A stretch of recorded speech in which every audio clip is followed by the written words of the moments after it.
Tem uma disciplina que eu estudei, física, chamada fadiga de metais. Na verdade, a gente estudava a dureza dos metais. Como eu trabalhei muito tempo com aviação, quando a aeronave, ela enfrenta essas turbulências, enfrenta essas dificuldades climáticas, as ligas metálicas, elas vão sofrendo pequenos desgastes, vão sofrendo algumas ações, algumas deformações. Isso tudo leva a gente a experimentar. Existe um laboratório com ensaios para dizer até onde uma determinada liga metálica pode suportar, ainda que seja uma carga menor do que aquilo que ela normalmente carregaria ou suportaria. E quando a gente fala, quando eu lembro dessas coisas, um dia eu falei, por que eu estou aprendendo isso? Era justamente para combinar com aquilo que Deus fala na sua palavra. Quando você vai para a guerra, na Idade Média, no tempo medieval, você pega o ferro e enfia ele na brasa, no fogo. Aquele fogo vai fazendo com que aqueles componentes, aquela liga, vá pegando força. Então, você enfia o ferro no fogo, bate nele, você vai formando a dureza daquela espada, aí depois joga na água, esfria, e esquenta de novo, e joga na água, esfria. Isso tudo vai fazendo com que aquela ferramenta de guerra, ela não quebra. Você imagina no meio do combate, a tua espada quebra. Deus faz a mesma coisa com a gente. Deus nos prova. Ele coloca a gente, muitas vezes, dentro das fornalhas. Sadraque, Mesaque e Abdinego foram provados na fornalha. Daniel foi jogado na cova dos leões. Jeremias foi jogado num poço de lama. A gente começa a olhar para a vida da gente, e é uma vida em que a gente experimenta pequenas vitórias, e essas vitórias são chamadas de provas. Existem provas que são muito difíceis, existem provas que são mais simples.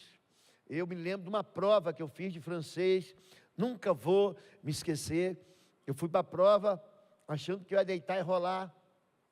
A minha parte, a prova oral, eu me dava muito bem, eu faltava muito pouco para eu passar, e sim, tipo, eu ignorei, falei assim, não, vou dar mais atenção para aquilo que é mais complicado, isso aqui eu já estou passando, vou passar com o pé nas costas. Eu fui para uma segunda época, vou te falar, aí eu descobri o que era escrever em francês. Então foi uma prova muito difícil, mas eu fui obrigado depois de ser aprovado nela, porque eu não fiquei reprovado, eu fui obrigado a celebrar. As provas, às vezes são terríveis, mas são motivo da nossa alegria.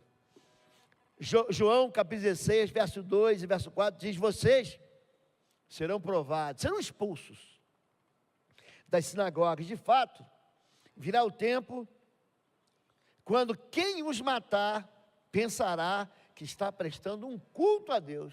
Eu matei em nome de Deus. Vai chegar esse tempo. Farão essas coisas porque não conheceram o Pai, nem a mim. Estou lhe dizendo isto para que quando chegar a hora, lembre-se de que eu os avisei. Deus, Ele não deixa a gente ignorante com relação às coisas que virão. Ele está dizendo que esse tempo vai chegar, em que eu e você seremos odiados de todas as nações. Haverá ódio contra os cristãos, e eles serão de fato perseguidos e jogados nas piores provações. Jeremias, eu acabei de citar, em Jeremias 38:6, assim pegaram Jeremias e o jogaram na cisterna de Malquias, filho do rei, a qual ficava no pátio da guarda. Baixaram Jeremias por meio de cordas para dentro da cisterna. Não havia água na cisterna, mas somente lama, e Jeremias afundou na lama. Jeremias tem um ministério que o pastor, que é evangelista, não quer ter. Ele não ganhou ninguém para Jesus. Deus chamou ele falou assim, não vou não. Aí Deus chamou, vem, você vem, e você vai pregar, você vai derrubar muralhas, ele usa uma expressão dizendo assim, você vai falar o que eu mandar você falar. Ele era aquele voto contrário nas reuniões, os profetas profetizavam assim, não, vai dar tudo certo, e ele ficava calado, e de repente o rei perguntava, e você, Jeremias, o que você diz? Vai dar tudo errado, vai vir aí os babilônicos, eles vão pegar vocês, eles vão violar suas esposas, vão levar seus filhos cativos e vão matar vocês. Gente, ele profetizava sempre contra, ele era do contra, para ele nunca ia dar certo, por quê? Porque Deus falou para ele que não ia dar certo. Esse homem, ele vai dizer, Senhor, tu me atraíste com as tuas cordas de amor, o Senhor me seduziu e seduzido fiquei. Ele era um homem que estava pronto para casar, ele estava noivo, com o anel no dedo. Aí vem uma desgraça, ele nunca se casa. E ele termina afundado até o pescoço na lama. Homem de Deus, profeta de Deus. Gente desamparada, Salmo 22, Jesus, ele vai citar de novo isso em Mateus capítulo 27. Meu Deus, por que me abandonaste? Por que estás tão longe de salvar-me? Tão longe dos meus gritos de angústia? Meu Deus, eu clamo de dia, mas não respondes, e de noite não recebo alívio. Eli, Eli, lama sabactane. Por que me abandonou? Você já sentiu assim? Deus não me ouve, Deus não me escuta, Deus não sabe de mim, Deus esqueceu de mim. Por que me abandonaste? O desamparo, ele passa das medidas quando você começa a perceber que Deus te descartou. Aqui, o salmista, ele tem um sentimento muito próprio de pessoas que estão passando por uma situação que ele não vê remédio. Nós passamos por coisas terríveis. São experiências terríveis. Em 2 Coríntios capítulo 11, verso 23 e 26, eu ministrei nesse texto, quando eu voltei da Grécia. Esse ano, nós fizemos uma viagem na Turquia, nas 7 igrejas da Ásia, da Turquia, e passamos pelos caminhos de Paulo. E ele escreve, trabalhei muito mais, fui encarcerado mais vezes. Pensa um homem que entrava de prisão em prisão, de delegacia em delegacia, era ele. Fui açoitado mais severamente e exposto à morte repetidas vezes. 5 vezes recebi dos judeus 39 açoites, 5 vezes. Conta aí, 1, 2, 39. Sabe por que eles não davam 40 açoites? Porque eles falavam assim, a expressão era, ele está a 1 da morte. É 40 menos 1. Ele continua, 3 vezes fui golpeado com varas, uma vez apedrejado. Lembra? Ele foge de Filipos, aí ele sai de Filipos, ele é apedrejado, se finge morto. 3 vezes sofri naufrágio, passei uma noite e um dia exposto à fúria do mar. Estive continuamente viajando de uma parte a outra, enfrentei perigos nos rios, perigos dos assaltantes, perigos dos meus compatriotas, perigos dos gentios, perigos na cidade, perigos no deserto, perigos no mar e perigos dos falsos irmãos. Aqui é o quadro de provas. Nós somos provados, Jeremias foi provado, Paulo foi provado, a gente não quer ser provado, a prova é ruim, a prova exige que a gente ultrapasse limites. A prova exige que a gente ou estude, ou trabalhe, ou se esforce, ou derrame mais suor do que o natural. Mas isso tudo tem uma razão para mim e para você. A prova, ela espreme a gente assim, para tirar um suco de dentro de nós. Quando você espreme a laranja, o que sai, gente? Suco de laranja. Quando Deus espreme você, o que sai daí? Quando Deus espremeu Jesus a um lugar de frente para Jerusalém, chamado Getsemane. É um jardim muito lindo. Fui lá algumas vezes. é o monte, fica num sistema chamado Monte das Oliveiras. Ainda hoje, desse ano eu ranquei assim, um monte de azeitona, pretinha, cheia de óleo, para experimentar aquilo.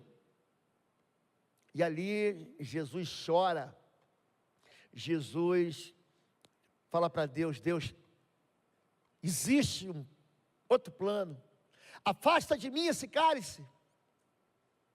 Jesus ali sua sangue, porque Deus esmagou ele.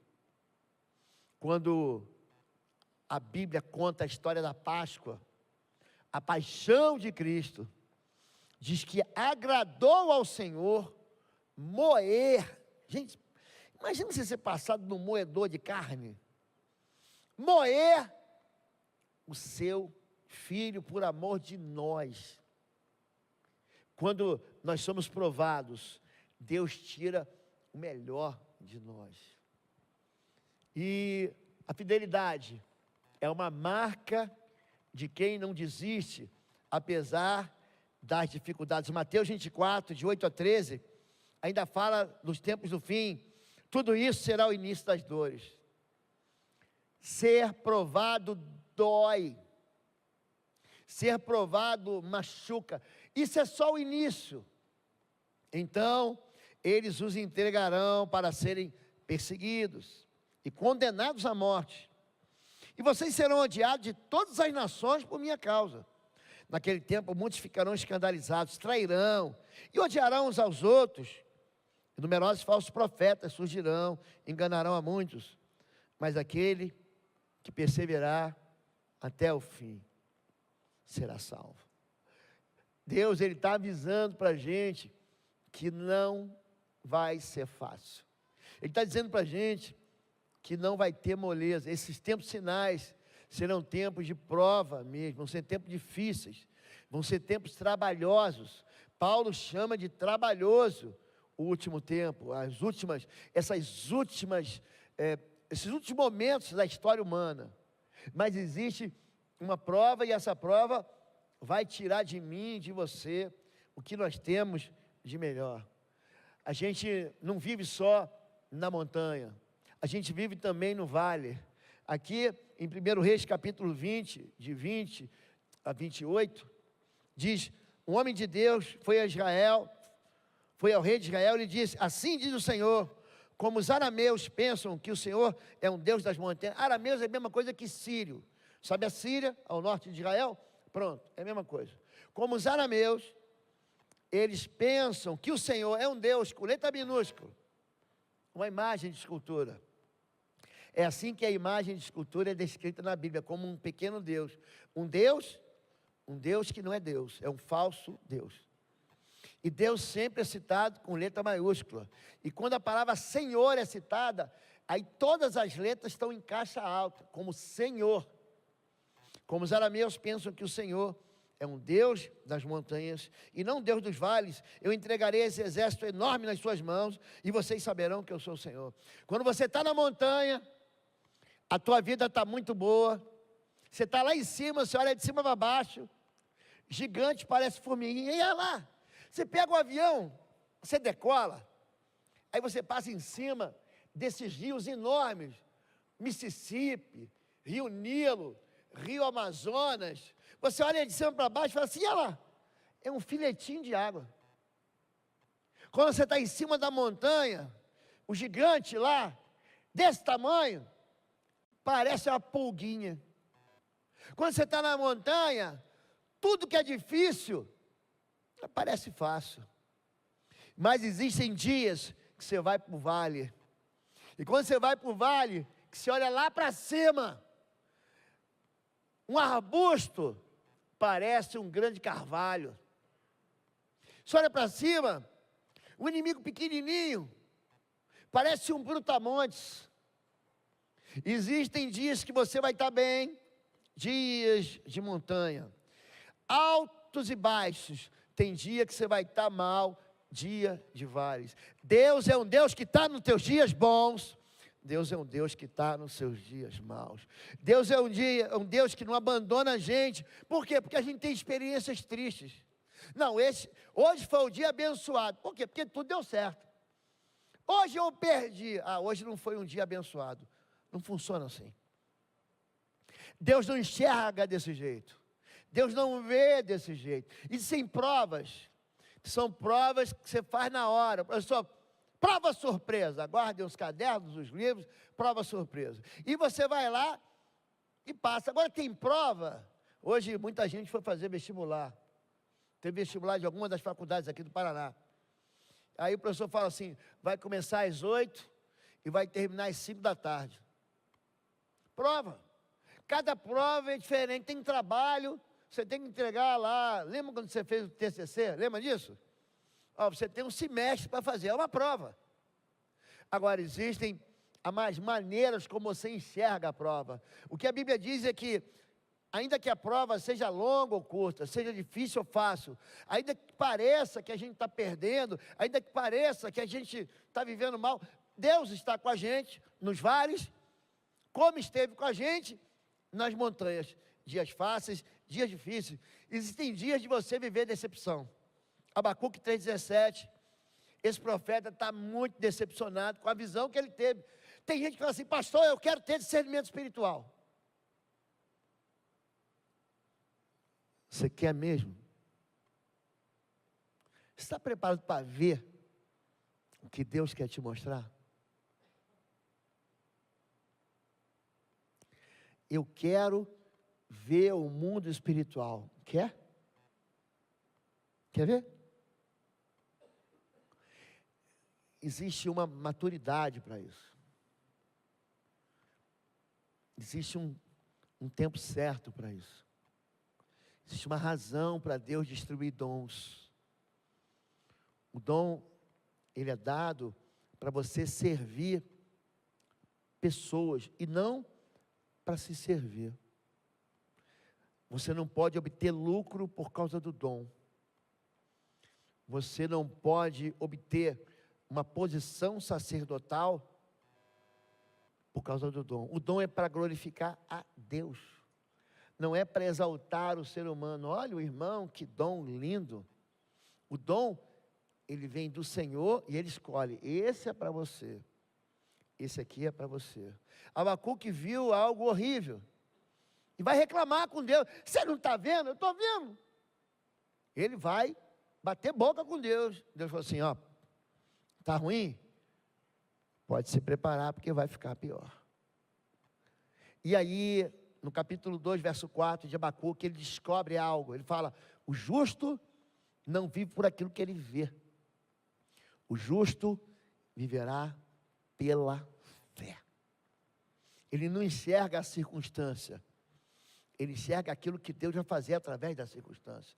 No final ele canta essa canção linda. Porque ainda que a figueira não floresça, não tem flor, então não tem doçura, não tem figo. Figo não é docinho, gente, é ou não é? Se não tem flor, não vai ter fruto. Nem haja fruto na vide. Se não tem fruto na vide, não tem uva.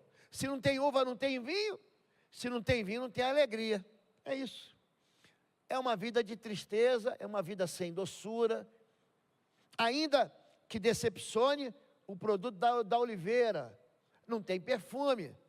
O azeite era misturado com o pó da frígia, para fazer colírio, para fazer perfume, para encher as lamparinas, para trazer luz. Não tem, olha, o produto da oliveira mentiu, não apareceu. Os campos não produzem mantimento, agora eu vou ter fome. Ainda que as ovelhas da malhada sejam arrebatadas, eu não tenho mais o que vestir, porque você sabe que a gente vai tosqueando a ovelha e daquele fio, a gente vai fazendo linho para a gente se vestir, estou nu, estou com frio. E nos currais não haja gado, eu não tenho força motriz. O gado é que puxava o arado, o gado dá leite, o gado, de vez em quando, eles não faziam como a gente faz churrasco aqui, tem aqui os mestres churrasqueiros, não, gente, aqui ele perde a força do trabalho, ele vai entrar num momento de fadiga. Todavia, eu me alegrarei no Senhor exultarei no Deus da minha salvação. O Senhor é a minha força, fará meus pés como das corças e me fará andar sobre as minhas alturas. Abacuque, ele diz, ainda que eu passe no vale, ainda que eu passe por dificuldades, ainda que eu não tenha nada, tudo seja tirado, eu vou me alegrar no Senhor. Nós seremos provados. Tudo isso, a tragédia atinge gente crente. Jó 1,13, certo dia quando os filhos e as filhas de Jó estavam no banquete, comendo e bebendo vinho na casa do irmão mais velho, o mensageiro veio dizer a Jó, os bois estavam orando, os jumentos estavam pastando por perto, os sabeus atacaram. Os sabeus são ladrões, batedores de carteira, assaltantes. Os sabeus atacaram, os levaram embora, mataram a espada dos empregados. Eu fui o único que escapou para contar. Calma, vai ficar pior. Esse capítulo é um capítulo horrível, e todo mundo tem capítulos horríveis na sua vida, todo mundo tem. A gente não vive um livro horrível, a gente não experimenta uma vida horrível, mas tem tempos na nossa vida que os capítulos são muito tristes. E Jó, homem íntegro, reto, temente a Deus, se desvia do mal, está experimentando um tempo que eu não quero experimentar. Enquanto ele ainda estava falando, chegou outro mensageiro. Eu estou recebendo uma notícia triste aqui. Aí vem alguém afobado. Eu tenho uma notícia para te dar. Outra notícia. Para quem é mais novo, tinha um negócio chamado telegrama. Hoje todo mundo não tem mais telegrama. Você manda um zap. É como se viesse aqui, trouxe um telegrama, urgente, vinha com um carimbo, urgente. Fogo de Deus caiu do céu. Olha, aconteceu um negócio que só pode ter sido Deus, porque veio do alto. O fogo normalmente você queima embaixo e ele sobe, aquela língua de fogo sobe. Aqui, o fogo veio de cima para baixo, veio um fogo de Deus. O fogo caiu do céu, queimou totalmente as ovelhas desempregadas. Fui o único que escapou para lhe contar. Calma que vai piorar. Ele prova o terror. Enquanto esse segundo estava falando, chegou o terceiro, outro mensageiro, e disse, vieram os caldeus, isso aqui são inimigos, babilônicos, iraquianos hoje, seria isso, em 3 bandos, atacaram os camelos e levaram embora, levaram tua frota de carros. O primeiro, que veio os ladrões, levaram a tua força motriz, levaram o teu trabalho, levaram o teu consultório médico, consultório odontológico, levaram tua escola, levaram tua padaria, levaram teu home office, roubaram a razão da fonte daquilo que você tem. Foi isso. O segundo foi Deus, foi algo sobrenatural, veio do céu, queimou. Deus, a culpa é de Deus.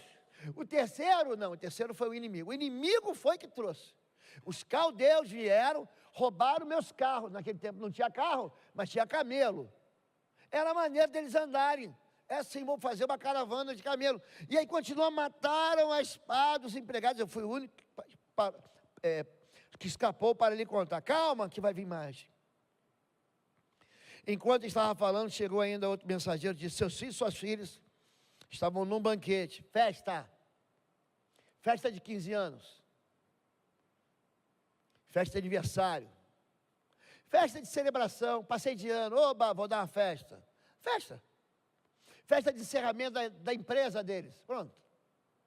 E disse, seus filhos e filhas estavam num banquete, comendo e bebendo vinho na casa do irmão mais velho, quando de repente, um vento muito forte veio do deserto, atingiu os 4 cantos da casa, que desabou. Eles morreram. Eu fui o único que escapou para lhe contar. Ele conta as 4 dimensões dos problemas que esmagam a gente. Ladrões, o sobrenatural, o inimigo pessoal e o natural. Bateu um vento, caiu em cima do meu carro, não tem seguro, pastor, perdi o carro. Um vento bateu semana passada em São Paulo, 100 mil ficaram sem luz. Um furacão atingiu lá Cuba, Flórida, deixou um rastro de desgraça naquela região ali do Caribe, todo mundo é atingido. E atingido naquilo que possui, naquilo que tem. Eu tenho família, eu tenho recursos, eu tenho trabalho, eu tenho minha segurança. Já pensou você perder tudo? Ele vai perder mais. Ao ouvir isso, Jó levantou-se, rasgou o manto, rapou a cabeça. Era a maneira de mostrar que você estava triste. Então prostrou-se no chão em adoração e disse: saí nu do ventre da minha mãe, e nu partirei. O Senhor deu, e o Senhor levou. Louvado seja o nome do Senhor. Gente, esse capítulo ruim vai ganhar uma virada de mesa. O dia do vale é um dia de prova, mas Deus faz você chegar no pico da montanha.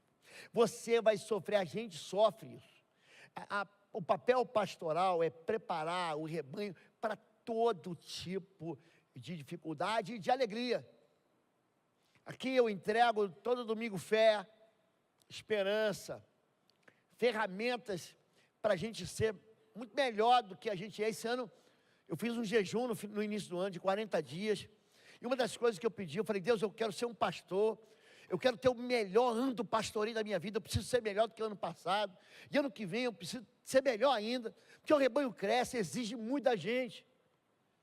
Aqui, esse Jó, que é um homem extraordinário, Deus vai levar ele a subir um degrau que ele nunca imaginou que ia subir. Ele vai dizer: nu saí do ventre, eu adorei a Deus no tempo bom, ó. Eu tinha tudo, agora eu não tenho nada, mas eu vou continuar adorando a Deus, na alegria e na tristeza. Então a mulher dele, que reparte isso com ele, Jó 2, 7 a 10, saiu, pois, Satanás da presença do Senhor, e afligiu Jó com feridas terríveis, da sola dos pés ao alto da cabeça. Não é que ele teve uma dorzinha de cabeça: estou com dor de ouvido, doutor, dá para você pingar uma gotinha aqui, otite. Estou com dor de garganta, estou com febre, ai, estou amuado na cama. Amor, traz um chocolate quente. Você não entendeu. A versão diz que ele teve tumores terríveis, doloridos. Onde dói, meu filho? Dói no dedinho mindinho, dói na canela, dói no joelho, dói no quadril. Eu estou com um tumor no estômago, no pulmão, no ombro. Não é bursite. Aqui ele experimentou dor, e é um outro tipo de dor. Não é dor da perda, mas é dor nele. A gente tinha Sandrinho, cadê o Sandrinho? Sandrinho trabalhou comigo. A gente tinha qualquer tipo de dor, dor da coluna, quebrei o pé, torci o joelho, você ia no hospital, o doutor olhava assim, Benzetacil. Gente, era um negócio tão dolorido, não sei se existe isso. Isso deve ser do inferno. Gente, pensa uma injeção doída, mas deixa a antitetânica no chinelo. Você não, tem que ser atrás, no glúteo. Não, pode ser aqui no braço, só se tu quiser perder o braço. Você tomava aquela injeção, ela era tão doída, que você esquecia da outra dor, você só ia com a dor da injeção. A gente tem essas dores, mas ele aqui está sofrendo muito. Então já apanhou um caco de louça com a qual se raspava, sentado entre as cinzas. Então sua mulher lhe disse: você ainda mantém sua fidelidade? Amaldiçoe a Deus e morra. Ele respondeu: você fala como uma insensata. Na versão que eu decorei, você fala como louca. Aceitaremos o bem dado por Deus e não o mal.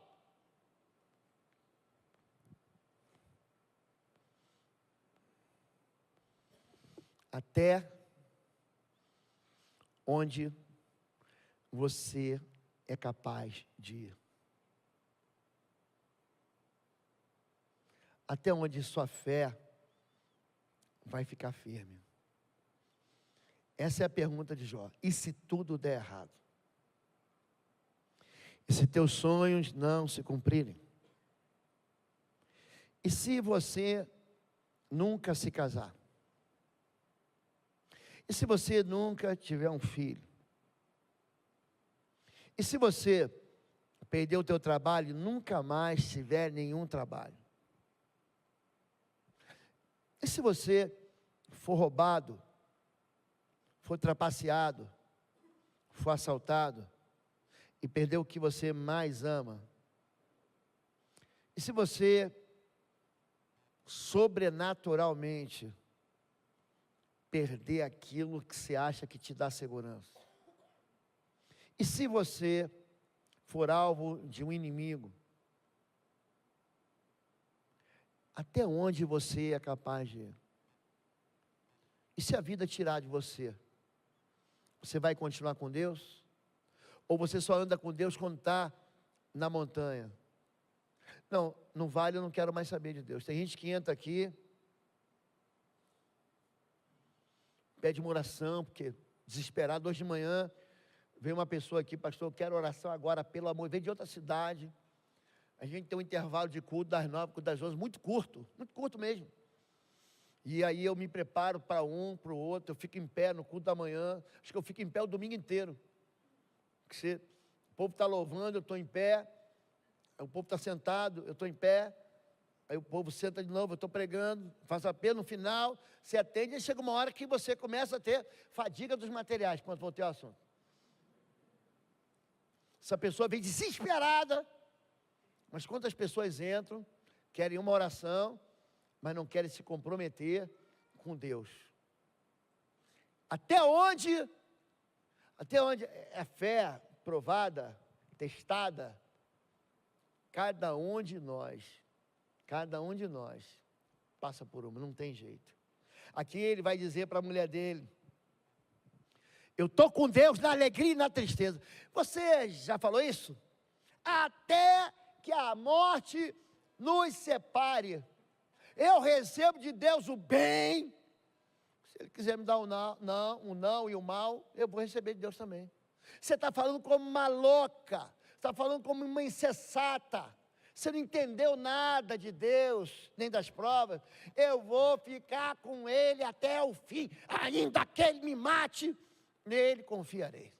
Aqui tem uma virada, aqui ó, no capítulo 13, ele fala algo que é impressionante. Ele perde as esperanças. Vem três, são chamados amigos de Jó. Antigamente a gente chamava de amigo da onça. Amigo de Jó: Beldade, Eliú e Zofar. Sabe o que você está sofrendo? Que você está em pecado. Gente, é muita crueldade, é muita maldade. Sabe o que você está sofrendo? Tem pecado escondido. Sabe o que você está sofrendo? Porque você merece sofrer. Não, peraí. Então por que Jesus foi para a cruz? Por que Ele foi castigado no meu lugar? O castigo que estava sobre Ele não me traz a paz? Ele vai se defender, ele vai dizer que ele está vivendo pela fé. Esteja certo de que Deus não abandona o íntegro, as pessoas íntegras. Você pode estar no vale, Ele está lá. Deus não dá mão para ajudar o mal. Ele fará você rir de novo e dar gritos de alegria. Você está triste? Você está agoniado? Você está aflito? Você está arrasado? Deus vai fazer você dar pulo de alegria, gritar de alegria. Aqui o jogo virou. Você esquecerá as suas desgraças, lembrando apenas como águas passadas. Passou. Meu neto fala: vai melhorar. Já passou. E ele assopra para passar. Águas passadas. Não significa que a cicatriz não vai mostrar o quanto você amou, o quanto você amou que você perdeu. Não significa isso. Mas significa que a cicatriz não traz mais a lembrança de dor. Tem gente que não quer abandonar a dor. Ele quer viver a dor para provar o quanto ele amou aquilo que ele perdeu. Mas chega uma hora que a dor vai embora. Gente que está no vale, gente que está na montanha, não se dá por vencido. Jó 14, 7, 9. Eu pedi para cantar essa canção de manhã. Porque há esperança para a árvore, pois mesmo cortada ainda se renovará. E não cessarão os seus rebentos, seus frutos. Se envelhecer na terra a sua raiz e no chão morrer o seu tronco, ao cheiro das águas brotará, dará ramos como uma planta nova. Tem gente que acha que acabou. Aqui é um ponto final, pastor. The end. Aí Deus fala, calma. Calma, que tem a segunda temporada. A série não acabou. Nós vamos ter mais uma e mais uma. A esperança para quem? Para quem foi decepado. A árvore foi cortada, foi jogada no chão, ao cheiro das águas. Mamãe falava para a gente assim, vão na corda para buscar roupa, para tirar a roupa do varal, que vai chover. E aí, antes da chuva vir, vem um vento, e esse vento traz o cheiro da chuva, daquela água que já caiu, levantou aquele pó, e vem com o vento e fala, vai chover. Essa umidade traz vida de novo, é isso que ele está dizendo. Ele sabe que Deus vai vingar a sua dor. Quanto a mim, eu sei que o meu Redentor vive, e que um dia, por fim, ele se levantará sobre a terra depois que meu corpo estiver decomposto. Ainda assim meu corpo verei, em meu corpo verei a Deus. Eu verei por mim mesmo, sim, verei com meus próprios olhos. Meu coração muito anseia por esse dia. É o texto mais claro, até aqui na Bíblia, se você for lendo a Bíblia de Gênesis, que fala sobre ressurreição. Eu vou ver, ele fala da ressurreição de Jesus. O meu Redentor vai se levantar da terra. Todo mundo se assustou ao terceiro dia, todo mundo. Os soldados bravos à porta do sepulcro desmaiaram. Quando viram a glória do Senhor. Agora a mesma coisa vai acontecer comigo, com você e com quem ama o Senhor. Comigo, com você e quem vive com o Senhor. Comigo, com você e com quem a gente ama no Senhor. Aqui ele está dizendo, parece que eu perdi. Em 1900, tem tempo, acho que foi em 95, veio um pastor aqui no Brasil, eu fui para São Paulo, ele escreveu um livro chamado Hoje é Sexta-feira, mas o domingo vem aí, falando da morte e da ressurreição de Jesus. No dia da morte todo mundo foge, todo mundo chora.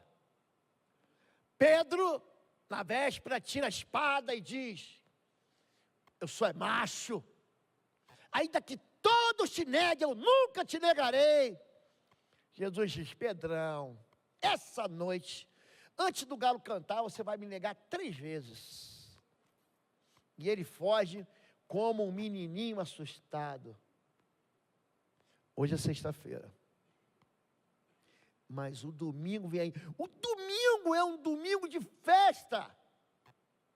Na sexta, o céu fica negro. Na sexta, o soldado romano diz, que foi que eu fiz? Esse era o Filho de Deus. Mas no domingo, Jesus se levanta para dizer, eu matei a morte. A Páscoa, eu já ensinei isso umas 30 vezes aqui, é a morte da morte. Onde está, ó morte, o seu aguilhão? Onde está a sua força? Porque tragada foi a morte na vitória. É isso que ele está dizendo. Deixe Deus ser Deus. Se você não aceita o que Deus faz, como espera que Ele faça o que você quer? Vou deixar você responder. Você pode ler comigo? Eu não aceito isso. Bom, se você não aceita que Deus tem governo na sua vida, se você não aceita o que Deus faz, como é que você espera que Ele faça o que você quer? Não, Deus tem que me obedecer. quando Deus é Deus na vida da gente, Ele também diz não. Quando você se aproxima de Deus, Ele diz: eu antes te conhecia de ouvir falar, mas agora meus olhos te veem. Olha para o pastor. Essa prova é difícil para a gente. Deus provou Abraão, falou assim: pega o teu filho. Todo mundo tem um Isaac, sabia? Coloca no altar. Todos nós temos um Isaac. Algo que é precioso. Pode ser a tua honra, pode ser o teu dinheiro, pode ser alguém que você ama. Todo mundo tem um Isaac que Deus um dia vai falar assim: vou te provar. Bota aí no altar. Não é fácil não, gente. Não é fácil não. Obedecer a Deus não é fácil não. É muito difícil. Todo mundo passa por isso. Ele tinha muita coisa. Ele tinha muitos camelos, muitos bois, muitas empresas, muitos carros. Tinha muita riqueza, muitos empregados. Você imagina a montanha de coisas. Eu estou aqui no lugar de Jó, e ele tem muita coisa. Ele tem tanta coisa que ele não consegue ver Deus.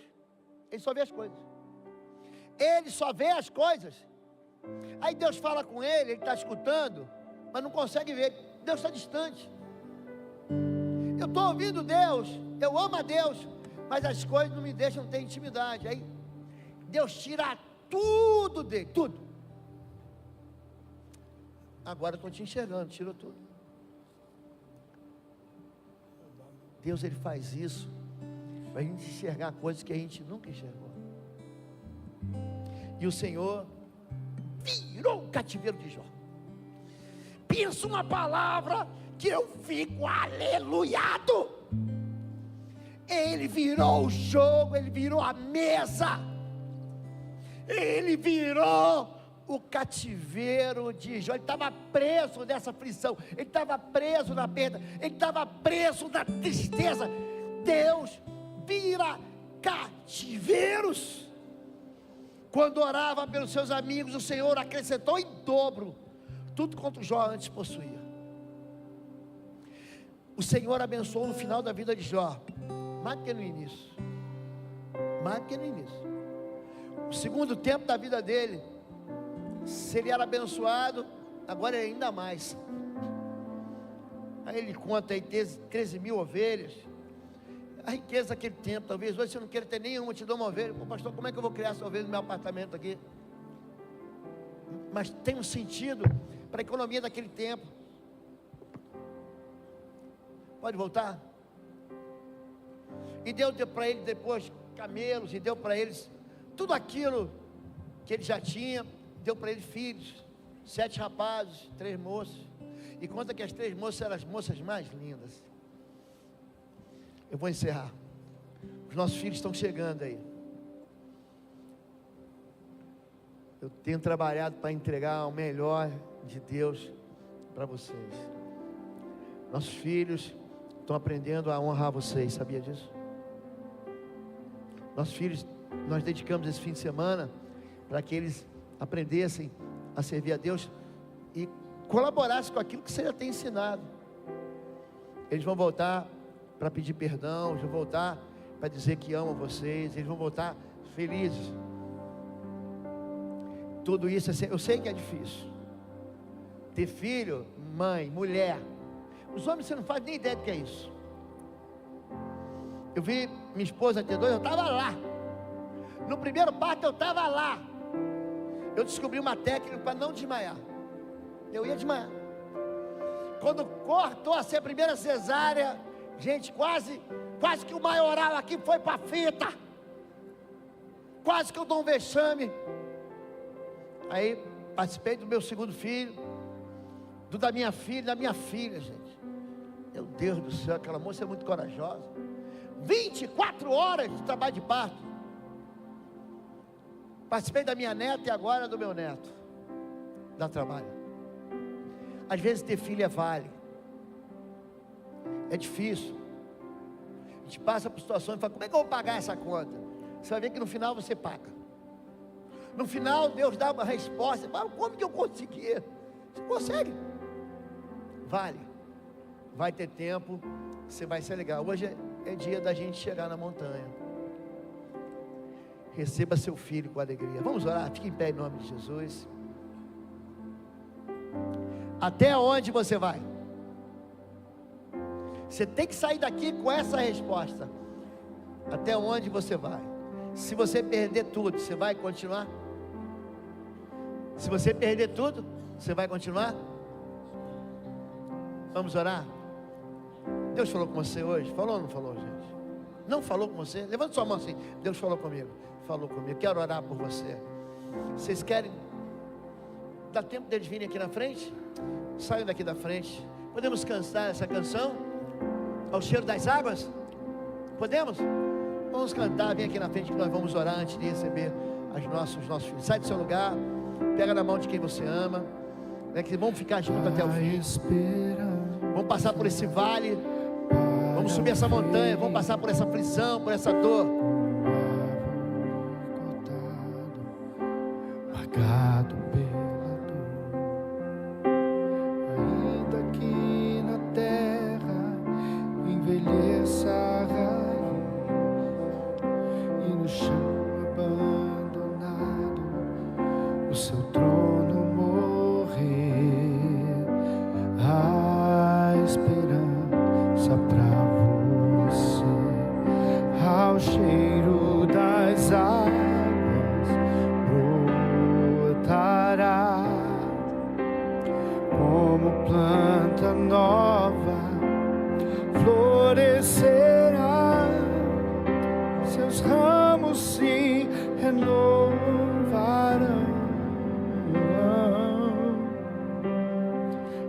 não cessarão os seus frutos e viverá. Seu Deus, nós queremos sentir o cheiro das águas. Pai, em nome do teu filho Jesus, nós experimentamos provas, mas nós também decidimos ir até o fim. Há tempo para tudo debaixo do sol, tempo para rir e tempo para chorar. Há tempo para todas as coisas, para estar no vale e para subir no vale. Nós essa noite queremos juntar tantos homens e mulheres. Sabemos que os dias que vêm são dias maus. O Senhor está fechando a história da humanidade. O Senhor daqui a pouco, Pai, vai colocar um ponto final na dor e no sofrimento. Um dia nós estaremos no céu, e lá não haverá mais morte, lá não haverá mais dor, lá não haverá mais choro, porque todas as coisas já passaram. Nós nos fortalecemos na fé, nós clamamos para que o Senhor seja o nosso Deus, nós clamamos para que o Senhor vire o nosso cativeiro, nós clamamos, Senhor Deus, para que o Senhor encurte os nossos desertos, nós clamamos para que as nossas lembranças ruins sejam como águas passadas, nós clamamos para que as nossas tristezas sejam como um sonho ruim que já acabou. Nós clamamos para que o Senhor devolva em dobro aquilo que foi tirado, roubado, aquilo que foi subtraído, aquilo que tirou de nós esperança. Nós queremos dizer que vamos ficar com o Senhor até o fim. Até o fim, ainda que Ele me mate, nele confiarei. Pai, abençoa teus filhos e tuas filhas hoje.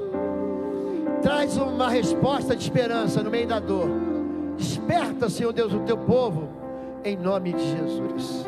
Amém.